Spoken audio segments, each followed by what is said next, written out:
the Breastfeeding Friendly Child Care Center module. In this module, you will learn how to become a breastfeeding friendly child care center. You will learn about an overview of the 10 different steps to becoming a breastfeeding friendly child care center, and you will also learn some important information about feeding with breast milk.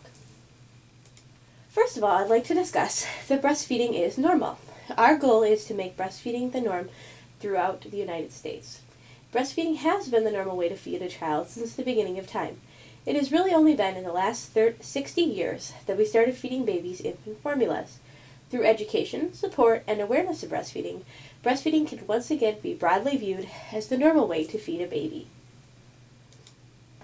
So what's in breast milk? Essentially, breast milk has more of the good things that baby needs.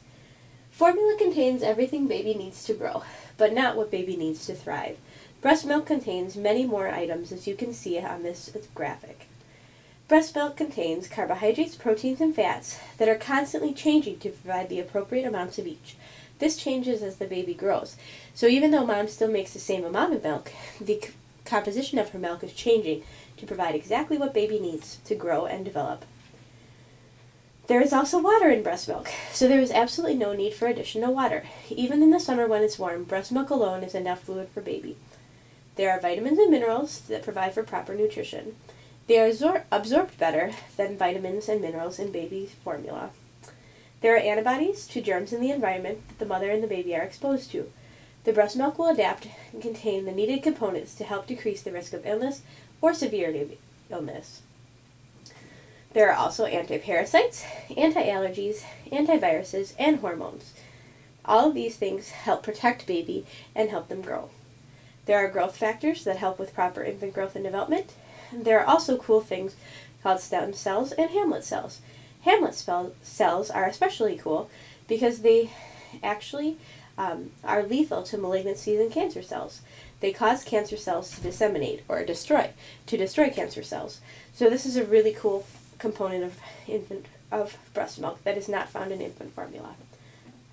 Finally, breast milk contains live cells, while formula does not. Because of what infant formula contains and what breast milk contains, there are some risks associated with infant formula. Some of these risks include lower IQ. There's also an increased risk for SIDS. Children who are fed infant formula are more likely to suffer from infectious illnesses and their symptoms, such as diarrhea, ear infections, meningitis. There's also an increased risk for ear infections and upper and lower respiratory infections, and then urinary tract infections. There is a higher risk for Crohn's disease and ulcerative colitis. Both of those can be devastating. And there is an increased risk of necrotizing enterocolitis, or NEC. This is a condition that damages the intestinal lining of baby's gut and sometimes results in the death of the parts of the gut. Many premature babies die from NEC, and it's completely devastating. Breast milk helps protect babies from this illness. There is a higher risk for some forms of cancer, such as Hodgkin's disease, childhood leukemia, and breast cancer. There's a higher risk for cardiovascular disease, a higher risk for diabetes. There's also no protection from asthma and eczema. There's a higher risk for childhood obesity when formula feeding, more cavities because of the way that the infant sucks on the bottle, and there's more problems with oral and jaw structure, also from the way that infants suck on the bottle. So, breastfeeding, on the other hand, has lots of benefits for baby and for mom. Some benefits to mom is that life is easier. Instead of having to bring along a whole bunch of items in the diaper bag, mom just needs her and baby. There's no measuring and mixing, no warming, and no bottles or nibbles to wash. Mom also doesn't have to go all the way to the kitchen to make a bottle in the middle of the night. Instead, she can just pick the baby up from the bassinet or crib and breastfeed. It allows her to get more sleep, and it takes her and baby less time to fall back to sleep. It can also save money. There is no cost for formula or infant supplies, which currently can cost over $1,500 per year. Breastfed babies are also sick less often, decreasing healthcare costs. Breastfeeding also can feel great for mom. The bond between mom and baby is immeasurable. Mothers and babies can benefit from the closeness, and it leaves a sense of ease. Skin-to-skin contact can boost mom's oxytocin levels. Oxytocin is a hormone that calms and can also help increase milk flow. It also decreases the risks for many things for mom. It provides health benefits. It decreases the risk of type 2 diabetes, breast cancer, ovarian cancer, postpartum depression, and obesity. Mothers also miss less work due to fewer illnesses in the baby. And one major benefit is the mom's able to return to pre-pregnancy weight quicker because breastfeeding and making breast milk burns many calories per day, up to 500. The community also has many benefits from breastfeeding. If 90% of families breastfed exclusively for 6 months, nearly 1,000 deaths among infants can be prevented. We would save $13 billion per year if 90% of families breastfed exclusively for 6 months. Savings would be from fewer sick care visits, hospitalizations, and prescriptions. Medical care costs are also lower for fully breastfed infants than for those that are never breastfed. The workforce is also more productive because mothers miss less work to stay home with sick babies and children. Employer medical costs are thus lower. Breastfeeding is also better for the environment because it creates much less waste than trash.